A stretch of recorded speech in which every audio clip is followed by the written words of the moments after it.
Hello students, good morning students. In our last video we have already discussed the condition of foreign trade of India. हम अपने last video में already discuss कर चुके हैं कि Indian foreign trade की क्या कंडीशन थी before independence, at the eve of independence and after independence. Now in this video we will discuss our next topic 1991 a year of divide. यानी अब हम देखने वाले हैं कि 1991 के बाद में इंडियन फॉरेन ट्रेड की क्या पोजीशन थी, क्योंकि 1991 जो है उसको ईयर ऑफ डिवाइड कहा जाता है, क्योंकि आफ्टर 1991 इंडियन फॉरेन ट्रेड के अंदर एक बहुत बड़ा चेंजेस जो है वो बहुत बड़ा चेंजेस हमारे को देखने को मिला था. 1991 से पहले का जो इंडियन फॉरेन ट्रेड था वो बिल्कुल डिफरेंट था, और 1991 के बाद का जो इंडियन फॉरेन ट्रेड था वो बिल्कुल डिफरेंट हो गया था.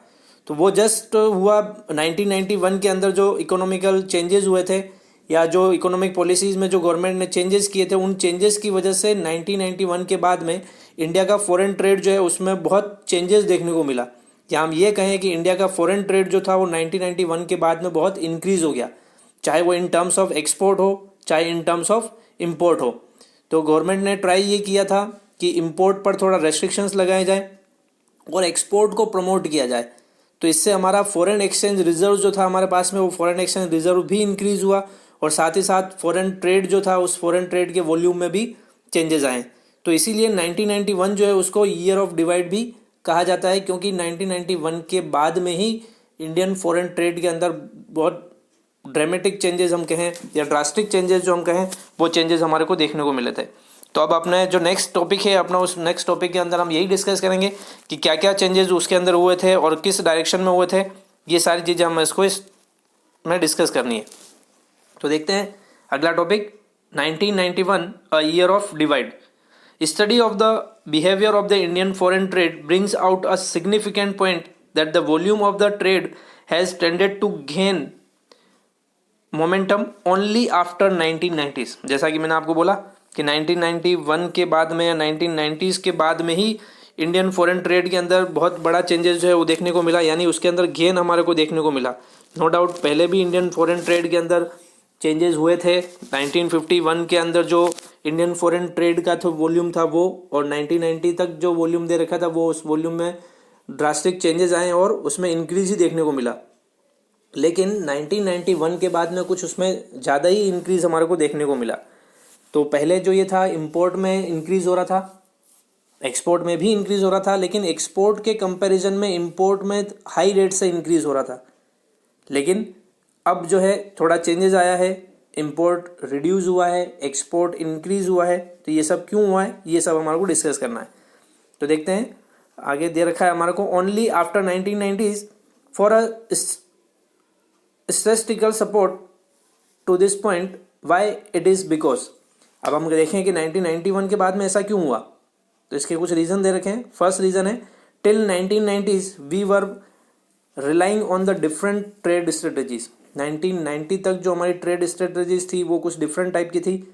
फिर 1991 के बाद में हमने अपनी ट्रेड पॉलिसीज जो हैं या जो ट्रेड स्ट्रेटजीज हैं उनमें चेंजेस किया, और उन ट्रेड स्ट्रेटजीज में चेंजेस की वजह से ही हमारे को 1991 के बाद में हमारे फॉरेन ट्रेड के अंदर ये चेंजेस जो हैं वो देखने को मिले हैं. Second reason we were relying on the inward looking trade strategy. ध्यान दीजिएगा, इनवर्ड लुकिंग ट्रेड स्ट्रेटजी. 1990 से पहले जो हम अपनी स्ट्रेटजी यूज़ कर रहे थे वो ये थी inward looking trade strategy. But after 1990 हमने अपनी ये जो इनवर्ड लुकिंग ट्रेड स्ट्रेटजी थी इसको हमने थोड़ा चेंज कर दिया. अब ये इनवर्ड लुकिंग ट्रेड स्ट्रेटजी क्या थी वो हम आगे डिस्कस करेंगे. Which fail to the yield of the desired result. और इनवर्ड लुकिंग ट्रेड स्ट्रेटेजी की वजह से जो हमारा डिजायर्ड रिजल्ट था, या हम जो चाहते थे कि इतना इंक्रीज या इतना फॉरेन एक्सचेंज रिजर्व जो है हम वो गेन करें थ्रू द फॉरेन ट्रेड, वो पॉसिबल नहीं हो पा रहा था. Third reason it was only in 1991 that we shifted to the strategy of the export promotion which triggered a rise in our export and imports. तो देखिए student, वैसे हम इनवर्ड लुकिंग ट्रेड स्ट्रेटजी को बाद में डिस्कस करेंगे, लेकिन फिर भी मैं इन शॉर्ट आपको बता देता हूँ इनवर्ड लुकिंग ट्रेड स्ट्रेटजी क्या होती है. इनवर्ड लुकिंग ट्रेड स्ट्रेटजी जो होती है उसमें मेनली फोकस होता है इंपोर्ट सब्सटीट्यूशन पर. किस पर होता है मेनली फोकस? इंपोर्ट सब्सटीट्यूशन पर.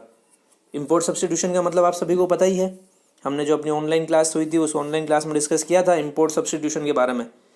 इंपोर्ट सब्स्टिट्यूशन मतलब जो प्रोडक्ट इंडिया इंपोर्ट करता है बाहर से, या जो मशीनरीज या जो प्रोडक्ट इंडिया बाहर से इंपोर्ट करता है उनको इंपोर्ट ना करके इंडिया के अंदर ही प्रोड्यूस कर लिया जाए, या उनकी मैन्युफैक्चरिंग यूनिट जो है वो इंडिया के अंदर ही डाल दी जाए ताकि उनका प्रोडक्शन यहीं पर होने लग जाए।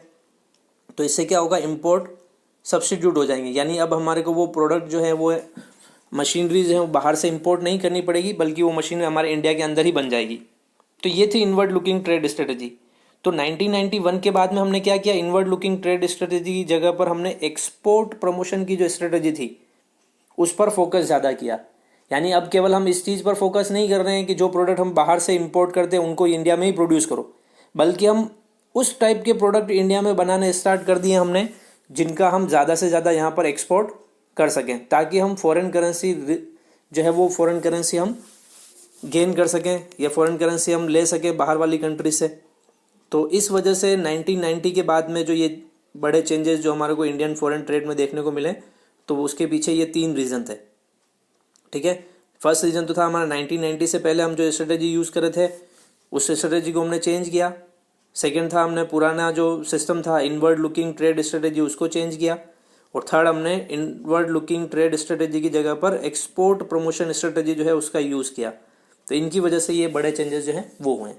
ठीक है स्टूडेंट, फिर अगला हमारा जो टॉपिक है वो है inward looking trade strategy import substitution strategy. जैसा कि मैंने कहा इनवर्ड लुकिंग ट्रेड स्ट्रेटेजी को हम इंपोर्ट सब्स्टिट्यूशन स्ट्रेटेजी भी बोल सकते हैं, क्योंकि इसमें मेनली फोकस जो होता है वो फोकस किस पर होता है, इंपोर्ट सब्स्टिट्यूशन पर।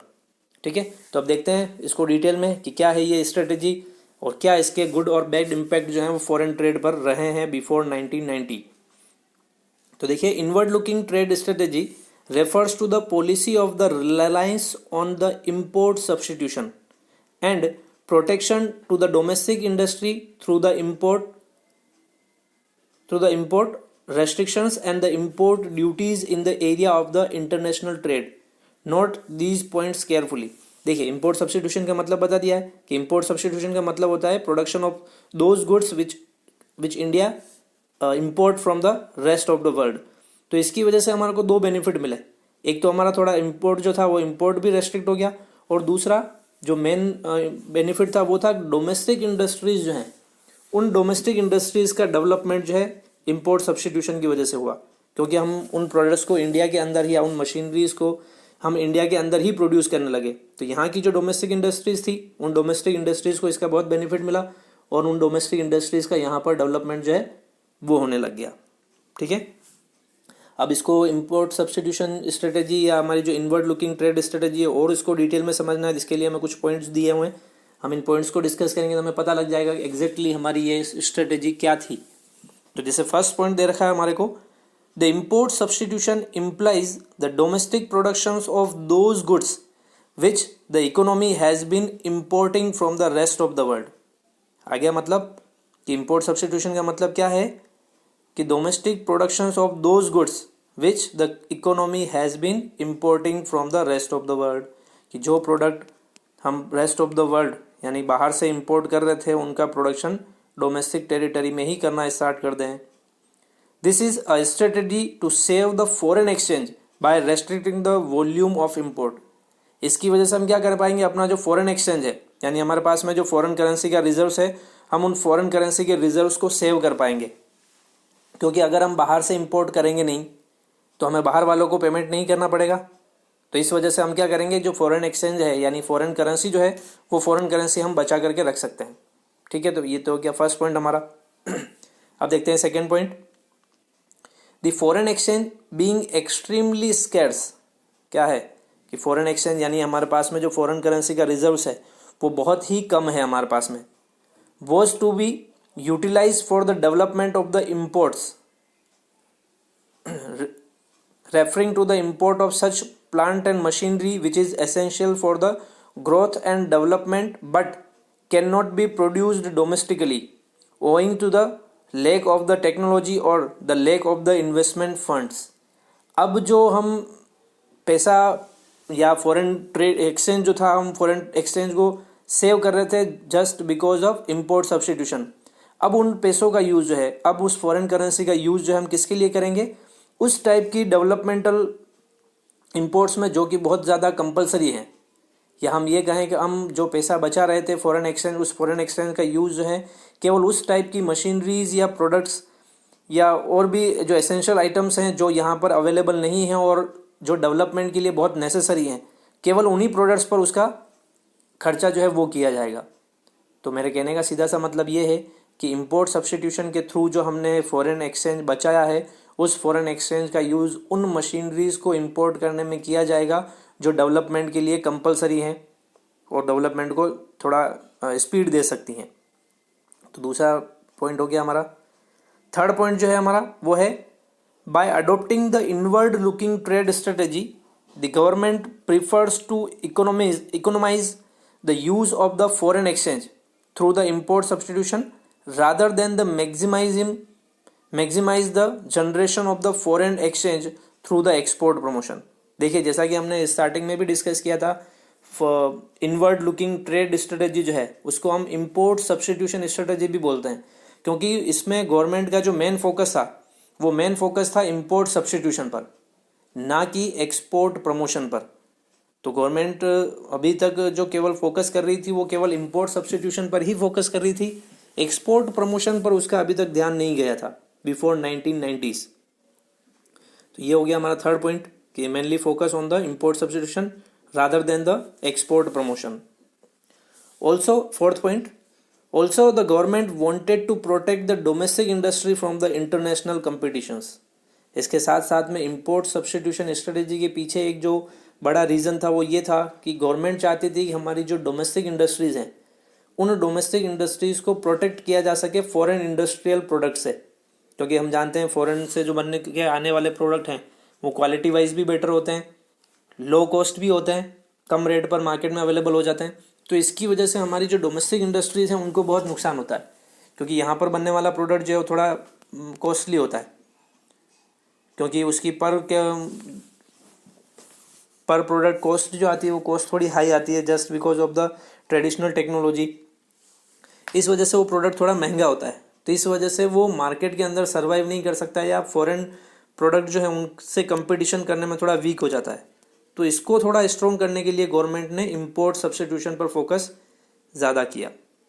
तो ये थे कुछ पॉइंट, 4 पॉइंट्स जिनके थ्रू हमने पूरा इंपोर्ट सब्स्टिट्यूशन स्ट्रेटेजी जो थी उसको हमने डिस्कस कर लिया कि भाई डिटेल में भी हाँ इंपोर्ट सब्स्टिट्यूशन स्ट्रेटेजीज क्या है और किस तरह से ये वर्क करती है। ठीक है, तो ये हो गया हमारा इंपोर्ट सब्स्टिट्यूशन स्ट्रेटेजी और इनवर्ड लुकिंग स्ट्रेटेजी का ब्रीफ इंट्रोडक्शन। अब हम देखते हैं ये जो गवर्नमेंट की इंपोर्ट सब्स्टिट्यूशन स्ट्रेटेजी थी या जो इनवर्ड लुकिंग ट्रेड स्ट्रेटेजी थी उसके गुड और बैड इम्पैक्ट जो हैं वो क्या हुए हैं। तो ये जैसे टॉपिक दे रखा है आपको अगला, impact of the inward looking trade strategy on the domestic industries, यानी हमारी जो डोमेस्टिक इंडस्ट्री है उस डोमेस्टिक इंडस्ट्रीज पर इनवर्ड लुकिंग ट्रेड स्ट्रेटेजी का क्या इफेक्ट हुआ है। तो इसके कुछ गुड इम्पैक्ट भी हुए हैं, साथ ही साथ कुछ बैड इम्पैक्ट भी हुए हैं। तो एक एक करके हम इसको डिस्कस करते हैं कि क्या क्या गुड इम्पैक्ट जो हैं वो फॉरवर्ड ये इनवर्ड लुकिंग ट्रेड स्ट्रेटेजी की वजह से हुए हैं और क्या क्या इसके बैड इम्पैक्ट रहे हैं। तो थोड़ा सा इंट्रोडक्शन पहले, the India's pursued to a trade strategy to protect the domestic industry from the foreign competition called the inward looking trade strategy. It had both good as well as bad impact on the industrial health of the economy. क्या है, दोनों effect हुए हैं इसके, कुछ good impact थे तो कुछ बैड इम्पैक्ट भी हुए हैं on the Indian industries. Following is a brief description of the good and bad impact of the inward looking trade strategy pursued in India prior to the 1991 when new economic policy was launch. तो अब ये जो अपनी import substitution policy जो थी या inward looking trade strategy जो थी ये 1990 से पहले ही थी। तो अब उसके क्या गुड और बैड इम्पैक्ट रहे हैं, क्योंकि 1991 के अंदर तो हमारी न्यू इकोनॉमिक पॉलिसी जो है वो लॉन्च हो चुकी थी और उसकी वजह से बड़े चेंजेस जो हैं वो हमारे को इकोनॉमी में देखने को मिले। तो देखते हैं, सबसे पहले हम डिस्कस करते हैं good impact of the inward looking trade strategy और import substitution strategy. Following observations highlighted the good impact of the inward-looking trade strategy. First, good impact: the high rate of industrial growth with structural transformations. क्या है first impact, good impact? high rate of industrial growth with the structural transformation. अब देखते हैं क्या है इसमें. The despite green revolution, the percentage contributions of the industrial sector to the GDP increased from the nearly 12% in 1951 to nearly 25% in 1991.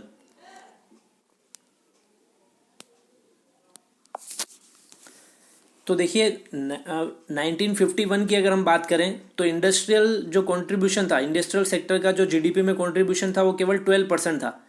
लेकिन 1991 तक आते आते ये जो कंट्रीब्यूशन था वो 12% से इंक्रीज होकर के जस्ट डबल से भी थोड़ा ज़्यादा 25% हो गया. यानी स्ट्रक्चरल ट्रांसफॉर्मेशन का मतलब ये होता है कि पहले जो था हमारा जीडीपी के अंदर कंट्रीब्यूशन जो था वो प्राइमरी सेक्टर का बहुत ज़्यादा था. सेकेंडरी और टर्सरी सेक्टर का जो कंट्रीब्यूशन था जीडीपी ग्रोथ के अंदर वो केवल 12% ही था इन 1951. बट इट इज शिफ्टेड और इट इज इंक्रीज टू 25% इन 1991. तो इसी को कहा जाता है स्ट्रक्चरल ट्रांसफॉर्मेशन, कि डिपेंडेंसी जो है या जीडीपी ग्रोथ रेट जो है उसमें कंट्रीब्यूशन पहले प्राइमरी सेक्टर का ज़्यादा था, वो अब चेंज होकर के सेकेंडरी और टर्सरी सेक्टर पर धीरे धीरे शिफ्ट होने लगा. तो एक ये गुड इम्पैक्ट था सबसे अच्छा कि हमने क्या किया, इंपोर्ट सब्स्टिट्यूशन के चक्कर में हमने अपने यहाँ पर इंडिया में इंडस्ट्रियल डेवलपमेंट पर ज़्यादा फोकस किया. यहाँ पर इंडस्ट्रीज एस्टेब्लिश की उन प्रोडक्ट्स की या उन गुड्स की जो हम बाहर से इंपोर्ट कर रहे थे. तो उसकी वजह से हमारे यहाँ पर जो प्राइमरी सेक्टर पर जो बर्डन था या प्राइमरी सेक्टर का जो कंट्रीब्यूशन था वो थोड़ा कम होने लगा और सेकेंडरी और टर्सरी सेक्टर पर ये थोड़ा शिफ्ट होने लगा. तो ये ट्रांसफॉर्मेशन जो है हमारे को देखने को मिला इंडस्ट्रीज के अंदर. फिर rising share of the industrial sector in the GDP is a sign of the economic growth based on the structural transformations in the economy. और जैसे ही ये ट्रांसफॉर्मेशन जो स्ट्रक्चरल ट्रांसफॉर्मेशन जो हमारे को देखने को मिला इंडस्ट्रीज के अंदर, उसकी वजह से हमारी जीडीपी ग्रोथ रेट जो है वो भी इंक्रीज होने लगी. तो ये था हमारा फर्स्ट पॉजिटिव या good impact, the high rate of industrial growth and with the structural transformation. Clear? Structural transformation का मतलब समझ में आ गया ना, shifting from the primary sector to the secondary and tertiary sector. अब सेकेंड गुड इम्पैक्ट था हमारा diversification of the industrial goods. Diversification का मतलब होता है जिन प्रोडक्ट्स में हम पहले डील नहीं करते थे या जिन प्रोडक्ट्स को हम पहले मैन्युफैक्चर नहीं करते थे, अब उन प्रोडक्ट्स को भी हम मैन्युफैक्चर करने लगे. यानी डाइवर्सिफिकेशन जो है गुड्स में हमारे को देखने को मिला. तो अब ये डाइवर्सिफिकेशन किसकी वजह से हुआ, वो इंडस्ट्रियल ग्रोथ की वजह से हुआ. और इंडस्ट्रियल ग्रोथ में भी डाइवर्सिफिकेशन देखने को मिला. यानी हम पहले कुछ लिमिटेड प्रोडक्ट जो थे उन लिमिटेड प्रोडक्ट्स का ही मैन्युफैक्चरिंग करते थे, लेकिन जो हमारी ये इनवर्ड लुकिंग ट्रेड स्ट्रेटेजी थी जिसमें हम उन प्रोडक्ट्स का प्रोडक्शन करने लग गए जिन प्रोडक्ट्स को हम बाहर से पहले इंपोर्ट करते थे. तो उसकी वजह से इंडस्ट्रियल ग्रोथ के अंदर भी हमारे को बहुत ज़्यादा डाइवर्सिफिकेशन जो है वो देखने को मिला. तो the period of 1950 to 1990 show a diversification of the industrial growth is indicated by the following observations. क्या डाइवर्सिफिकेशन देखने को मिला वो पता लगाएगा हम इन पॉइंट से. First point, the modern industry was no longer confined to the textile and jute. Thanks to the inward-looking trade strategy, the industrial growth started spreading across engineering goods and wide range of the consumer goods. तो देखिए 1990 से पहले या हम कहें 1950 तक का जो टाइम पीरियड था, उस टाइम पीरियड तक हमारा मेनली जो फोकस था वो केवल टेक्सटाइल और जूट इंडस्ट्री जो थी उन्हीं पर था. लेकिन ये जो हमारी इनवर्ड लुकिंग ट्रेड स्ट्रेटेजी थी इसकी वजह से हमारा जो फोकस जो है वो थोड़ा टेक्सटाइल और जूट इंडस्ट्रीज से अदर प्रोडक्ट्स पर भी शिफ्ट होने लगा. उन अदर प्रोडक्ट्स में क्या है, जैसे wide range of the consumer goods, बहुत सारे टाइप के कंज्यूमर गुड्स जो हैं उन पर हमने फोकस किया. इसके साथ साथ ही इंजीनियरिंग प्रोडक्ट जो थे, इंजीनियरिंग प्रोडक्ट पर भी हमारा फोकस जो है वो धीरे धीरे शिफ्ट होने लगा, फोकस बढ़ने लगा उस पर भी. तो यानी इंजीनियरिंग गुड्स जो है उनका भी प्रोडक्शन जो है वो इंडिया के अंदर स्टार्ट हो गया. तो ये था हमारा फर्स्ट टॉपिक. सेकेंड पॉइंट है इसके अंदर, owing to the inward looking trade strategy there was a noticeable growth of then sunrise industries. अब ये क्या चीज़ है सनराइज इंडस्ट्री, देखते हैं आगे. Sunrise industry for example the electronic industry. It was widely recognised that the electronic industry would have failed to take root in the domestic economy had the policy of the protection not been pursued. मतलब ये है कि पहली बात तो हम करते हैं सनराइज इंडस्ट्रीज होती क्या है। सनराइज इंडस्ट्रीज का मतलब होता है वो इंडस्ट्री जो उस पर्टिकुलर टाइम पीरियड में सबसे ज़्यादा ग्रोथ में दिख रही हो या जिसके अंदर सबसे ज़्यादा ग्रोथ देखने को मिला हो, है ना, वो कहलाती हैं सनराइज इंडस्ट्री। और सनराइज इंडस्ट्रीज में आती हैं एक आपके सबसे इलेक्ट्रॉनिक इंडस्ट्री जो है उसको सनराइज इंडस्ट्री की कैटेगरी में डाला गया है। यानी इनवर्ड लुकिंग ट्रेड स्ट्रेटेजी जो थी हमारी, जिसकी वजह से इंडस्ट्रियल ग्रोथ के अंदर डाइवर्सिफिकेशन जो है देखने को मिला और उसकी वजह से इलेक्ट्रॉनिक प्रोडक्ट जो थे वो इंडिया के अंदर बहुत ज़्यादा प्रोड्यूस होने लगे। यानी इलेक्ट्रॉनिक प्रोडक्ट की मैन्युफैक्चरिंग जो है वो इंक्रीज हो गई थी इंडिया के अंदर। इसीलिए इलेक्ट्रॉनिक इंडस्ट्री जो है, इलेक्ट्रॉनिक इंडस्ट्री को सनराइज इंडस्ट्री की कैटेगरी में रखा गया है, क्योंकि उस इंडस्ट्रीज में हमारे को सबसे ज़्यादा ग्रोथ जो है वो देखने को मिली थी। तो हुआ क्या कि पहले जहां हमारा फोकस जो था वो टेक्सटाइल और जूट इंडस्ट्रीज और इन्हीं पर था, अब वो पूरा शिफ्ट होकर के, पूरा तो नहीं कह सकते, अभी भी हम इंडस्ट्रीज में वर्क कर रहे हैं, लेकिन हाँ मैक्सिमम हमारा जो थोड़ा शिफ्टिंग जो था वो उन प्रोडक्ट्स से हट करके इलेक्ट्रॉनिक प्रोडक्ट्स पर हो गया। तो ये था सेकेंड इम्पैक्ट। थर्ड पॉइंट है हमारा, the growth of the automobile industry in India is also ascribed to the inward looking trade strategy. Exposed to the international competitions, these industries would have failed to survive. देखिए, अब एक जैसा हमारे electronic product के अंदर जो हमारे को ग्रोथ देखने को मिली, उसके साथ साथ ही ऑटोमोबाइल इंडस्ट्रीज के अंदर भी थोड़ी हमारे को ग्रोथ देखने को मिली। ऑटोमोबाइल इंडस्ट्रीज में भी जो मतलब कंपनीज पहले यहाँ इंडिया के अंदर अपनी बाइक्स वगैरह या जो भी अपनी कार्स वगैरह हैं वो प्रोड्यूस नहीं करती थी, अब वो कंपनीज भी अपने bikes, car and automobile parts वगैरह वो सारी चीज़ें जो है इंडिया के अंदर प्रोड्यूस करने लग गई। तो एक ऑटोमोबाइल इंडस्ट्रीज के अंदर भी हमारे को थोड़ा ग्रोथ देखने को मिली, जो कि पहले 1950 तक ये सब चीज़ें नहीं थी, क्योंकि वो मोस्टली हम बाहर से ही इम्पोर्ट करते थे। तो अब वो सारी चीज़ें जो है वो इंडिया के अंदर ही प्रोड्यूस होने लग गई। तो ये थे 3 टॉपिक, जिन 3 टॉपिक्स के थ्रू हमने देखा कि इंडस्ट्रियल ग्रोथ के अंदर किस तरह से डाइवर्सिफिकेशन जो है वो आया है just because of inward looking trade strategy और इम्पोर्ट सब्स्टिट्यूशन स्ट्रेटेजी। ठीक है स्टूडेंट, तो स्टूडेंट 2 टॉपिक या 2 गुड इम्पैक्ट जो है हमने डिस्कस कर लिए हैं। First was high rate of the industrial growth with the structural transformation and the second one was the diversification of industrial growth. Now the third point is opportunities of the investment. देखिए student, आप सभी को जैसे पता है कि जैसे जैसे इंडस्ट्रियल ग्रोथ बढ़ती है या नई नई इंडस्ट्रीज़ एस्टेब्लिश होती है, वैसे वैसे इन्वेस्टमेंट जो है वो इन्वेस्टमेंट भी इंक्रीज़ होता जाता है, क्योंकि नई इंडस्ट्री एस्टेब्लिश की जा रही है, नई इंडस्ट्री सेटअप हो रही है, तो ऑब्वियस सी बात है इन्वेस्टमेंट किया जाएगा उसके अंदर। तो इस वजह से इंडियन मार्केट के अंदर या इंडियन इंडस्ट्रीज़ के अंदर इन्वेस्टमेंट की अपॉर्चुनिटीज़ जो हैं वो भी इंक्रीज़ हो गई। ठीक है, तो ये था third impact, good impact. Discuss कर लेते हैं। The protection of to SSI यानी small scale industries opened a new opportunities of the investment for those who did not have much capital. देखिए, अगर बड़ी इंडस्ट्री हमारे को एस्टेब्लिश करनी है या मॉडर्न इंडस्ट्री हमारे को एस्टेब्लिश करनी है, तो उस केस में हमारे को पता है कि हमारे को ह्यूज कैपिटल की रिक्वायरमेंट होगी।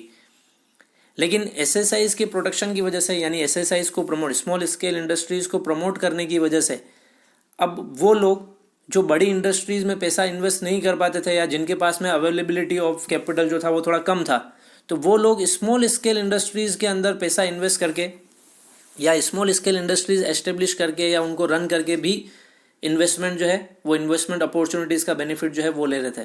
क्योंकि पहले हम जानते हैं कि इम्पोर्ट बहुत ज़्यादा होता था बाहर के प्रोडक्ट का, इसकी वजह से हमारी यहाँ की जो डोमेस्टिक इंडस्ट्रीज़ थी उनको बहुत ज़्यादा नुकसान हो रहा था। लेकिन उनको सपोर्ट करने के लिए फिर धीरे धीरे क्या होने लगा, इम्पोर्ट सब्स्टिट्यूशन होने लगा, SSIs जो है उनको प्रमोट किया जाने लगा, ताकि SSIs में बहुत सारे लोग जुड़ सकें, पैसा इन्वेस्ट कर सकें, और धीरे धीरे ये सारी चीज़ें जो हैं वो एक मतलब बिग स्केल इंडस्ट्री जो हो या लार्ज स्केल इंडस्ट्री जो हो उनको एक रॉ मटेरियल प्रोवाइड कर सके या उनको हेल्प प्रोवाइड कर सकें। It also implies the use of the latent resources in the country which otherwise would be remains idle. Use of the latent resources का मतलब ये है कि वो रिसोर्सेज जो पहले बिल्कुल आइडियल पड़े हुए थे, बेकार पड़े हुए थे, तो स्मॉल स्केल इंडस्ट्रीज के ओपन होने की वजह से जो रिसोर्सेज बेकार पड़े हुए थे, आइडियल पड़े हुए थे, उन रिसोर्सेज का भी एक परफेक्ट यूज़ जो है वो होना पॉसिबल हो गया। और ये हुआ हमारा इम्पोर्ट सब्स्टिट्यूशन स्ट्रेटेजी की वजह से, क्योंकि हम पहले वो प्रोडक्ट इंपोर्ट करते थे बाहर से, तो इस वजह से हमारे यहाँ का जो रिसोर्सेज थे वो रिसोर्सेज आइडियल पड़े रह जाते थे। लेकिन इंपोर्ट सब्स्टिट्यूशन में हमने यहाँ पर इंडस्ट्रीज एस्टेब्लिश करना स्टार्ट कर दिया, तो उसकी वजह से हम वो प्रोडक्ट जो हैं जो पहले आइडियल पड़े रहते थे, अब हम उन प्रोडक्ट्स का यूज़ करने लग गए। तो क्या हुआ कि जो आइडियल रिसोर्सेज थे हमारे पास में, उन आइडियल रिसोर्सेज का भी एक परफेक्ट यूज जो है वो पॉसिबल हो गया। फिर the new investment opportunities implied new opportunities of the self employment, it promoted the growth with the equality. देखिए, जैसा कि अभी हमने बात की कि अगर ह्यूज लार्ज स्केल इंडस्ट्रीज हैं या बड़ी इंडस्ट्रीज हैं, तो उसमें पैसा इन्वेस्ट करना हर किसी के बस की बात नहीं है। तो उसमें कुछ बिग बिजनेस हाउसेज जो हैं वही पैसा इन्वेस्ट कर सकते थे। लेकिन गवर्नमेंट ने क्या किया कि SSI यानी स्मॉल स्केल इंडस्ट्रीज को प्रोटेक्शन दी, उनको प्रमोट करना स्टार्ट किया। तो उसकी वजह से जो छोटे लोग थे या जो कम इनकम ग्रुप था या जो कम कैपिटल रखते थे, वो ग्रुप जो है वो प्रमोट हुए, उनको इन्वेस्टमेंट अपॉर्चुनिटीज़ मिली। और SSI के डेवलपमेंट के कारण ही इंडिया के अंदर एम्प्लॉयमेंट अपॉर्चुनिटीज़ जो हैं वो एम्प्लॉयमेंट अपॉर्चुनिटीज़ बढ़ गई। क्योंकि अब देखिए, स्मॉल स्केल इंडस्ट्रीज एस्टेब्लिश करने के लिए कोई ज़्यादा फंड या ज़्यादा इन्वेस्टमेंट की रिक्वायरमेंट नहीं होती थी। तो उस वजह से क्या हुआ कि लोग अब नौकरी करने की बजाय क्या है, खुद की इंडस्ट्री लगाने में इंटरेस्ट लेने लगे। तो उसकी वजह से सेल्फ एम्प्लॉयमेंट तो बढ़ा ही, साथ ही साथ में जो इनकम के इनइक्वल डिस्ट्रीब्यूशन की प्रॉब्लम होती है। क्योंकि देखिए, लार्ज स्केल इंडस्ट्री है, जो कुछ लोग ही उसमें पैसा इन्वेस्ट कर सकते हैं, तो उसका जो मैक्सिमम बेनिफिट होता है उन लोगों को ही होता है।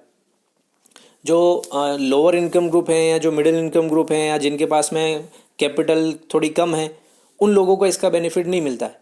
क्योंकि वो सारा बेनिफिट जो होता है वो लार्ज स्केल इंडस्ट्रीज़ की वजह से वो जो एंटरप्रेन्योर्स होते हैं उनको मिल जाता है। लेकिन स्मॉल स्केल इंडस्ट्रीज़ के डेवलपमेंट के कारण जो स्मॉल इन्वेस्टर्स थे, उन स्मॉल इन्वेस्टर्स को भी इसका बेनिफिट मिलने लगा। तो इसकी वजह से इकोनॉमी के अंदर जो इनइक्वलिटी थी in the distribution of income, वो इनइक्वलिटी जो है वो भी ख़त्म हो गई, साथ ही साथ ग्रोथ भी बढ़ी। तो इसी वजह से इसको कहा जाता है ग्रोथ विथ इक्विटी। ठीक है स्टूडेंट। तो स्टूडेंट, ये थे कुछ positive impact of the inward looking trade strategy. तो ये पॉजिटिव इम्पैक्ट हमने देख लिए हैं। अब हम अपना जो नेक्स्ट वीडियो डिस्कस करेंगे या नेक्स्ट वीडियो हम लेकर के आएंगे, उसमें हम डिस्कस करेंगे bad impact of the inward looking trade strategy और इंपोर्ट सब्स्टिट्यूशन स्ट्रेटजी। तो ये चीज़ हम अपने नेक्स्ट वीडियो में डिस्कस करेंगे। तब तक के लिए थैंक यू।